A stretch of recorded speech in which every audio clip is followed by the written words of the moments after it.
Hello friends, स्वागत है आप सबका आर्या एंटरटेनमेंट की कहानियों की दुनिया में। दोस्तों, हम लोग बात कर रहे हैं महान साहस कथा लेखक जूल्स वर्न द्वारा लिखित एक महान साहस कथा उपन्यास 20,000 लीग अंडर द सी, यानी कि समुद्र की गहराइयों में। तो चलिए कहानी की तरफ आगे बढ़ते हैं। परंतु पत्र मिलते ही मैंने इस अभियान में सम्मिलित होने का निश्चय किया। मुझे ऐसा जान पड़ने लगा कि इस जीव का पीछा करना ही मेरे जीवन का एकमात्र लक्ष्य है।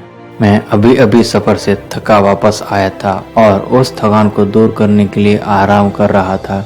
इस नई यात्रा की धुन में मैं थकान बिल्कुल भूल ही गया। मैं जो महत्वपूर्ण वस्तुएं लाया था उन्हें भी भूल गया। मैंने अमेरिकी सरकार का यह निमंत्रण स्वीकार कर लिया। मन ही मन सोचा कि ऐसा न हो कि इस जीव की तलाश में हमें फ्रांस तट पर ही जाना पड़े और ऐसा विचित्र जीव कहीं यूरोपीय सागरों में ही न पकड़ा जाए। लेकिन इसी बीच में मुझे ध्यान आया कि इस जीव की तलाश में तो हमें उत्तरी प्रशांत महासागर की ओर जाना है। यह रास्ता फ्रांस के रास्ते से बिल्कुल भिन्न है। मैंने जल्दी से पुकारा, कंसिल, कंसिल। कंसिल मेरा एक विश्वस्त और वीर नौकर था। वह हॉलैंड का रहने वाला था तथा मेरी समस्त यात्राओं में मेरे साथ रहता आया था। मुझे उस पर बहुत ही विश्वास था। वह अपनी बात का बहुत पक्का और बहुत ही चतुर था। वैज्ञानिकों के संपर्क से उसको विज्ञान का कुछ ज्ञान भी हो गया था। नौकरी के पिछले 10 वर्षों में वह मेरे आदेशों का अक्षरशः पालन करता रहा था। वह यात्रा की थकावट या दूरी से कभी घबराया न था। दूर से दूर जाने में उसे जरा भी हिचकिचाहट न थी। उसकी सुदृढ़ देह, उत्तम स्वास्थ्य तथा शांत स्वभाव के कारण सदा चुस्त और आनंदित रहता था। उसकी उम्र कोई 30 वर्ष की थी और मेरी 40 वर्ष की। कंसिल में एक दुर्गुण था, वह मुझे सदा अन्य पुरुष में संबोधित करता था। पुकारते ही मेरे सामने आ कंसिल ने कहा, क्या स्वामी ने मुझे बुलाया है? हाँ, हम लोग एक यात्रा के लिए चल रहे हैं। तुम 2 घंटे में तैयार हो जाओ। एक भी मिनट खराब न हो। मेरे सारे सफरी बर्तन तथा कोट, कमीज, मोजे जितने तुम रख सको रख लो। जल्दी करो। कंसिल ने पूछा, जो महत्वपूर्ण वस्तुएं आप इकट्ठी करके लाए हैं उनका क्या होगा? मैंने उत्तर दिया, मैं उनका प्रबंध कर दूंगा। फ्रांस भेज देने के लिए कह दूंगा। कंसिल ने पूछा, इसका मतलब यह है कि हम लोग पेरिस वापस नहीं जा रहे? मैंने उत्तर दिया, निश्चय ही जाएंगे, परंतु चक्कर लगाकर। कंसिल, जैसी आपकी इच्छा। मैंने कहा, कंसिल, तुम समुद्री दैत्य के बारे में कुछ जानते हो? कुछ तुमने भी सुना होगा। हम उसी का पीछा करने अब्राहम लिंकन जहाज से जा रहे हैं। समुद्री तलहटी के रहस्य का लेखक कप्तान फरागेट के साथ न जाए, ऐसा संभव नहीं।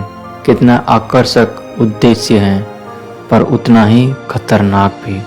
हमें यह भी पता नहीं कि हमें किधर जाना है, परंतु हमने निश्चय किया है कि यह अवश्य जाएंगे, चाहे जिधर जाना पड़े। कंसिल, समझ लो, यह उन यात्राओं में से है जहाँ से आदमी प्रायः लौटकर नहीं आता। मैं तुमसे कुछ छिपाना नहीं चाहता। कंसिल ने कहा, जो स्वामी कहेंगे वही मैं भी करूँगा। इसके 15 मिनट ही बाद हम लोगों की तैयारी हो गई। मेरा सामान कंसिल ने ठीक कर दिया था। मुझे विश्वास है कि वह कुछ भी भूला न होगा। लिफ्ट से मैं नीचे आया और होटल के बिल का भुगतान कर अपने जानवरों और सूखे पौधों के बॉक्सों को पेरिस भेज देने का आदेश दे दिया। तार से अपने बैंक को भी सूचना दे दी। उत्तर की प्रतीक्षा किए बिना मैं कूदकर एक गाड़ी में कंसिल के साथ बैठ गया। ब्रॉडवे यूनियन स्क्वायर होकर कावर स्ट्रीट से 4th एवेन्यू होकर हम कार्टिन स्ट्रीट पहुंचे और नाव से ब्रुकलिन। कुछ ही मिनट पश्चात हम लोग 2 चिमनियों द्वारा काले धुएं के बादलों को उड़ाते हुए अब्राहम लिंकन जहाज के सामने पहुंच गए। मेरा सामान तुरंत ही जहाज में पहुंचा दिया गया। हम लोग भी उसी के पीछे पीछे चल दिए। मैंने कप्तान फरागेट के विषय में पूछा। मल्लाहों में से एक ने मुझे उसके पास पहुंचा दिया। मैंने हाथ मिलाया। उन्होंने पूछा, वहाँ से पियर एरोनेक्स। मैंने उत्तर दिया, मैं ही स्वयं हूँ। क्या आप कप्तान फैरागेट हैं? हाँ प्रोफेसर, आपका स्वागत है, आपका कमरा तैयार है।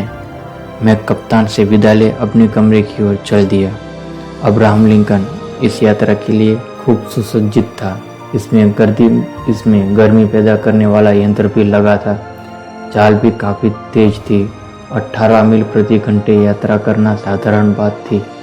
इतनी तीव्र गति होते हुए भी उस विशाल दैत्य के साथ दौड़ने की सामर्थ्य इस जहाज में न थी।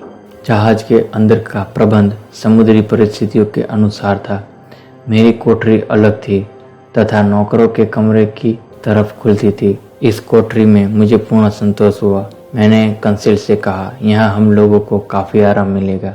कंसिल ने उत्तर दिया, यहाँ हम लोग वैसे ही रहेंगे जैसे साधु कुटिया में वास कर रहा हो। मैंने कंसिल को सामान ठीक करने के लिए छोड़ दिया और स्वयं जहाज छूटने की तैयारियां देखने डेक पर चला गया। कप्तान फैरागेट अब आखिरी लंगर को उठाने का आदेश देने ही वाला था। अगर मुझे 15 मिनट की ही देर हो जाती तो जहाज मुझे लिए बिना ही चल देता, क्योंकि कप्तान फैरागेट तथा संभव शीघ्र ही उसी समुद्र में पहुंचना चाहता था जहां उस विचित्र जीव के प्रकट होने का समाचार मिला था। सैकड़ों नावों पर खड़े दर्शकों को पीछे छोड़ अब्राहम लिंकन मंद मंद गति से रवाना हुआ। पूर्वी नदी के दोनों ओर न्यूयॉर्क शहर में दर्शकों की भीड़ थी। हमारे जहाज के खुलते ही भीड़ ने हर्ष ध्वनि की और रुमाल हिलाकर हमें विदा दी। जब तक यह जहाज हडसन की खाड़ी तक न पहुंचा, दर्शक डटे ही रहे। इस रमणीय नदी के दाहिने किनारे न्यू जर्सी तट होते हुए हम आगे बढ़ गए।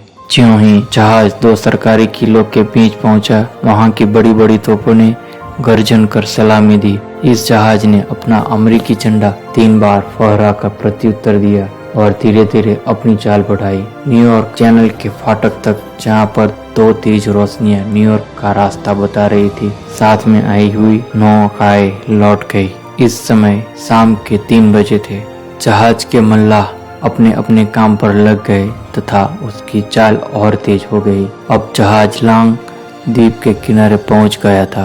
8 बजे रात तक तो जहाज की वही गति रही, परंतु ज्यों ही उसने फायर द्वीप पार कर अटलांटिक सागर में प्रवेश किया, अपनी चाल और बढ़ाई। कुछ ही समय में वह अंधकार से आच्छन्न अटलांटिक महासागर के अथाह जल में उथल पुथल मचाता हुआ अत्यंत तेजी से अपने निर्धारित स्थान की ओर दौड़ने लगा। अब्राहम लिंकन के कप्तान फैरागेट बहुत ही योग्य व्यक्ति थे। वह इस जहाज की आत्मा थे। उन्हें विश्वास था कि वह रहस्यमय रूप और किसी का नहीं, किसी विशालकाय समुद्री जीव का है। इस संबंध में उन्हें कोई शक बाकी न था।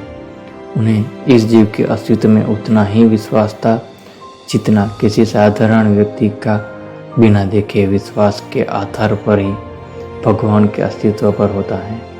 उन्होंने इस बात की प्रतिज्ञा कर रखी थी कि वे उसे अवश्य पकड़ लेंगे। यह बात दूसरी है कि वह जिंदा मिले या मरा हुआ। कप्तान की यह भी धारणा थी कि या तो वे इस जीव का वध करेंगे या वह जीव उन्हें इस जहाज के साथ नष्ट कर देगा।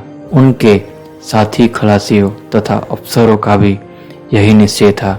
अभी तक जहाज खुले प्रशांत सागर पर नहीं पहुंचा था। मशीन पर काम करने वालों की बातचीत का एक ही विषय था, वह यह कि समुद्री दैत्य को कैसे पकड़ा जाएगा, कैसे डेक पर लादा जाएगा।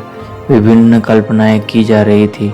कप्तान फैरागेट ने आदेश दे रखा था कि जो मनुष्य उसे पहले पहल देखेगा उसे $2000 नकद इनाम दिया जाएगा। जैसे कि मैंने पहले ही बताया कि कप्तान फैरागेट ने उस जीव से मुकाबला करने का सारा प्रबंध कर रखा था। इस जहाज में हर प्रकार के अस्त्र शस्त्रादि तथा बंदूकें थी। सामने वाले कमरे में एक प्रकार का यंत्र लगा था जिसका पिछला भाग मोटा तथा अगला भाग पतला था। इसी नमूने का यंत्र पेरिस संग्रहालय में 1567 में रखा गया था। इस पर एक बहुत अनुभवी तथा वीर शिकारी नेड लैंड तैनात था। अब क्या होगा आगे? क्या है वो चीज जो कई जहाजों को तोड़ चुकी है या उन्हें डुबो चुकी है? वो कोई मशीन है, कोई पनडुब्बी है या कोई विशालकाय मछली, वो देखेंगे आगे की कहानी में। तो दोस्तों, कैसी लगी आज की ये कहानी? इस आने वाली कहानियों की अपडेशन के लिए हमारे इस चैनल को सब्सक्राइब करना ना भूले और साथ में बने बेल आइकन को भी दबा दे। जब भी कोई वीडियो अपलोड हो तो उसकी नोटिफिकेशन आपको मिल जाए। और दोस्तों, अगर आपको हमारी कहानी पसंद आ रही है तो नीचे कमेंट बॉक्स में लिखें, और दूसरी कौन सी कहानी आपको इस तरह के वीडियो में सुननी है यह भी बताएं। तो मिलते हैं एक नई कहानी में, तब तक के लिए थैंक यू।